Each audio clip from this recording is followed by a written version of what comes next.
करेले का शुमार सबसे ज़्यादा मुनाफा देने वाली फसलों में किया जाता है, वो इसलिए कि करेले को पाकिस्तान से बाहर एक्सपोर्ट भी किया जाता है और जो फसल पाकिस्तान से बाहर एक्सपोर्ट होती है उसका रेट अमूमन ज़्यादा ही रहता है। इसलिए करेले को आप किसी भी सीज़न में काश्त कर लें, आप बेहतरीन मुनाफा कमा सकते हैं। मगर करेले से मुनाफा कमाने के लिए ज़रूरी है कि आप इसकी सही मुकम्मल पैदावारी टेक्नोलॉजी को अपनाएं। आज की इस वीडियो में हम देखेंगे कि करेले से ज़्यादा मुनाफा हासिल करने के लिए कौन से तरीके से करेले को काश्त करना चाहिए, बीज कौन सा इस्तेमाल करना चाहिए, खादों का क्या प्लान अपनाना चाहिए, स्प्रे का क्या शेड्यूल होना चाहिए कि बीमारियों और कीड़े मकोड़ों को कंट्रोल कर सकें। मुख्तसरन अगर आप इस वीडियो को आखिर तक देखेंगे तो आप करेले के तमाम काश्ता अमूर से वाकिफ हो जाएंगे। सबसे पहले बात करते हैं वक्त काश्त की। करेले को दिसंबर से लेकर जुलाई तक काश्त किया जा सकता है। दिसंबर में करेले की सीजन की सबसे पहले अगेती काश्त की जाती है। दिसंबर में काश्त करने के लिए करेले की पनीरी तैयार की जाती है। इस मकसद के लिए सोइंग ट्रेज को इस्तेमाल किया जाता है। पनीरी 15 से 20 दिनों में तैयार हो जाती है। फिर इस पनीरी को फील्ड में प्लास्टिक टनल के अंदर शिफ्ट कर दिया जाता है। याद रखें, दिसंबर जनवरी में काश्त करने के लिए टनल की जरूरत होती है क्योंकि उस वक्त बाहर ठंड होती है और इस ठंड से पौधों को बचाने के लिए टनल के अंदर काश्त की गई सब्जियों को प्लास्टिक शीट से कवर कर दिया जाता है, जिससे टनल के अंदर का दर्जा हरारत बरकरार रहता है और पौधों की बढ़ोतरी जारी रहती है और फसल जल्दी तैयार हो जाती है। आप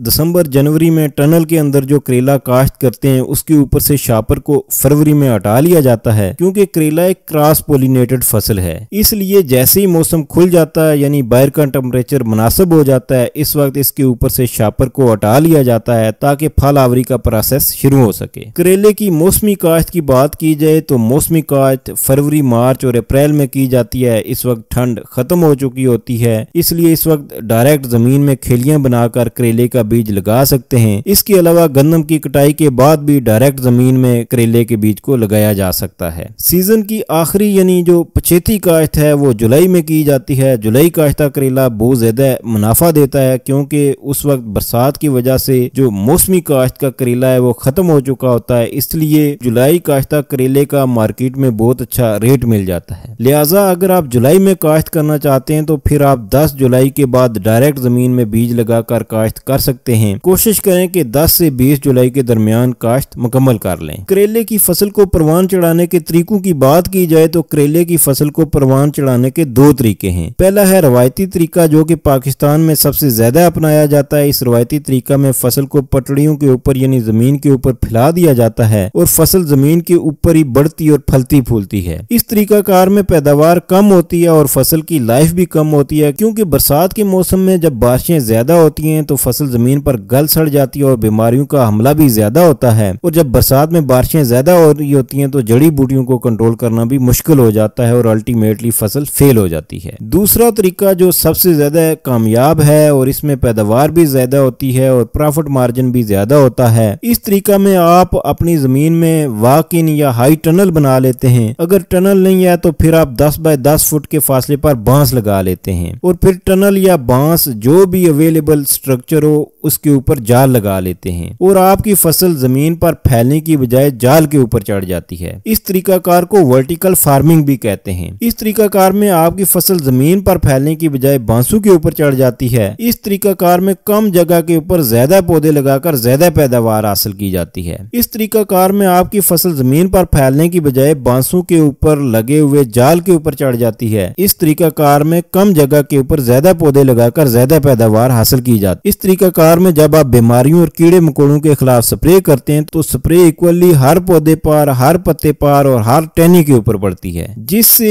एक मौसर कंट्रोल हासिल होता है और इस तरह आपकी फसल की लाइफ भी बढ़ जाती है। यानी आप करेले की फसल से तकरीबन 9 माह तक फल हासिल कर सकते हैं अगर आप अपनी फसल को जाल के ऊपर चढ़ाते हैं। पाकिस्तान में ज्यादातर लोग बांसू का टनल ही बनाते हैं क्योंकि बांसू का टनल लोहे के टनल के मुकाबले में कम खर्चे में तैयार हो जाता है क्योंकि 5 मरले में लोहे के पाइपों का टनल बनाने के लिए जितना खर्च होता है बांसू का इतने में 1 एकड़ का टनल बन जाता है। देखें, असल मकसद तो यही है कि आपने बैलों को जमीन पर फैलाने की बजाय नेट के ऊपर यानी जाल के ऊपर चढ़ाना है, तो फिर बांसू का जो टनल है वो ज्यादा इकोनॉमिकल है। बांसू का टनल बनाने के लिए आपने 12 फुट लंबाई के बांस इस्तेमाल करने हैं और उन्हें जमीन पर गाड़ने के लिए 2 फुट का ड्रिल की मदद से सुराख करना है और इसमें फिर बांस से बांस का फासला आपने 10 फुट रखना है। और जब तमाम बांसों को जमीन में गाड़ लें तो फिर आपने इनके ऊपर जाल चढ़ा देना है। अगर आपके पास लो टनल मौजूद है तो फिर आप लो टनल के सरियों के ऊपर भी जाल लगाकर बेलें इसके ऊपर चढ़ा सकते हैं। करेले को अगर आपने जाल के ऊपर चढ़ाना है तो फिर आप 5 फुट का बेड बनाकर इसके दोनों तरफ बीज लगाएंगे। अगर जमीन के ऊपर फसल को फैलाना है तो फिर 8 फुट का बेड बनाएंगे। बीज के हवाले से बात की जाए तो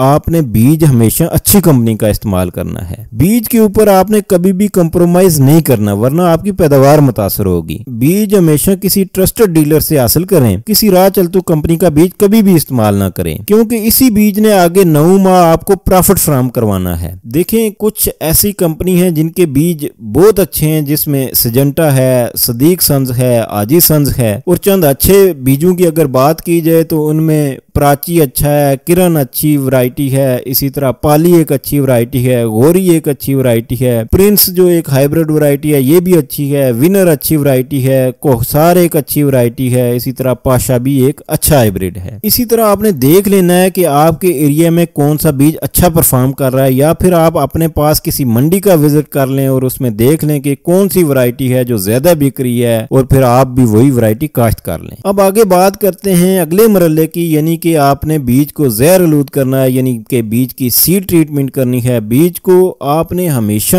जहर आलूद करके ही लगाना है। देखिए, अगर आप बीज को जहर आलूद करके लगाएंगे तो आप बहुत सारी फंगल बीमारियों के हमला से बच सकते हैं। सीड ट्रीटमेंट के लिए यानी कि बीज को जहर आलूद करने के लिए आपने बायर कंपनी की होमब्रे एक्सेल इस्तेमाल करनी है। अब बात करते हैं कि बीज से बीज या पौधे से पौधे का कितना फासला आपने रखना है। बीज से बीज या पौधे से पौधे फासले की बात की जाए तो आप 1.5 से 2 फुट का फासला रख सकते हैं। तो आप 1.5 से 2 फुट का फासला रख सकते हैं। अगर आप जाल के ऊपर चढ़ा रहे हैं तो फिर आप फासला कम भी कर सकते हैं, क्योंकि कम फासला का मतलब है ज्यादा बीज। जब फी एकड़ ज्यादा बीज होंगे तो फी एकड़ पौधों की तादाद भी ज्यादा होगी। जब तादाद ज्यादा होगी तो फल भी अल्टीमेटली ज्यादा होगा। ये इसलिए कि शुरू में बेलें छोटी होती हैं और झाड़ भी ज्यादा नहीं होता। आप फी एकड़ पौधों की तादाद ज्यादा करके ज्यादा फल हासिल कर सकते हैं। और फिर जब बाद में बेलें बड़ी हो जाएं, आपस में उलझने लगे, प्लांट डेंसिटी ज्यादा हो जाए तो फालतू बेलों को काट कर प्लांट पॉपुलेशन को मेंटेन कर सकते। खादों के इस्तेमाल की बात की जाए तो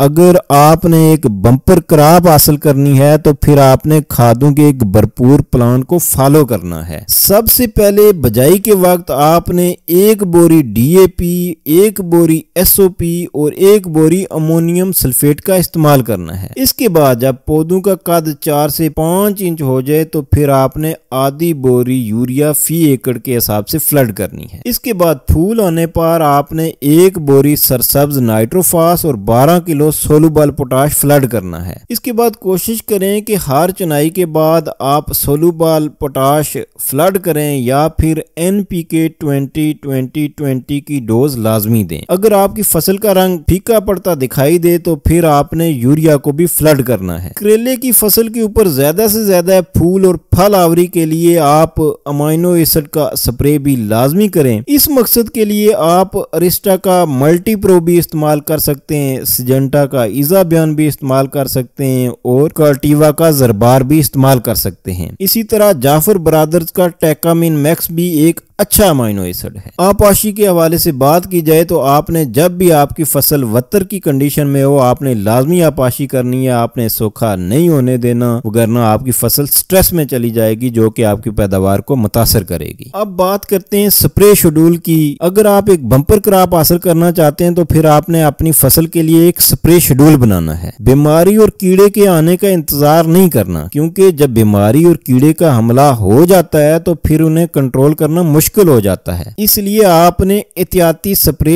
शुरू से ही करने शुरू कर देने। इसके लिए आपने हफ्ते में 2 से 3 हिफाजती स्प्रे लाजमी करने, यानी एक बार आपने इंसेक्टिसाइड यानी कीड़े मकोड़ों के खिलाफ स्प्रे करना और दूसरी बार 2 दिन बाद आप फंजीसाइड यानी बीमारी के खिलाफ स्प्रे करना है। यानी हफ्ते में 2-2 बार हिफाजती स्प्रे लाजमी करने। कीड़े मकोड़ों की बात की जाए तो करेले की फसल पर फ्रूट फ्लाई का शदीद हमला होता है। फ्रूट फ्लाई को कंट्रोल करने के लिए स्वात एग्रो की डेनाडिम सबसे अच्छी प्रोडक्ट है। इसके अलावा करेले की फसल पर सफेद मक्खी का हमला होता है। इसके कंट्रोल के लिए आपने ICI की ऊलाला का इस्तेमाल करना है। करेले की फसल पर थ्रिप्स का हमला भी होता है। थ्रिप्स को कंट्रोल करने के लिए स्वात एग्रो की पायरेट नामी जो प्रोडक्ट है ये सबसे अच्छी प्रोडक्ट है। सुंडियों को कंट्रोल करने के लिए आपने कार्टिवा की रेडिएंट का इस्तेमाल करना है और इसी तरह तेले के खिलाफ आप मिडाक्लोपिड या लैम्बडा का स्प्रे कर सकते हैं। बीमारियों की बात की जाए तो करेले की फसल पर डाउनी मिल्ड्यू और जुलसाऊ वगैरह की बीमारी सबसे ज्यादा आती है और करेले के पत्तों पर स्पॉट्स यानी धब्बे वगैरह जाहिर होते हैं। इनके कंट्रोल के लिए मैं आपको चंद फंजीसाइड्स के नाम बता देता हूं। आपने इनको बदल बदल कर यानी कि इनकी रोटेशन बनाकर इस्तेमाल करना है। देखिए, आप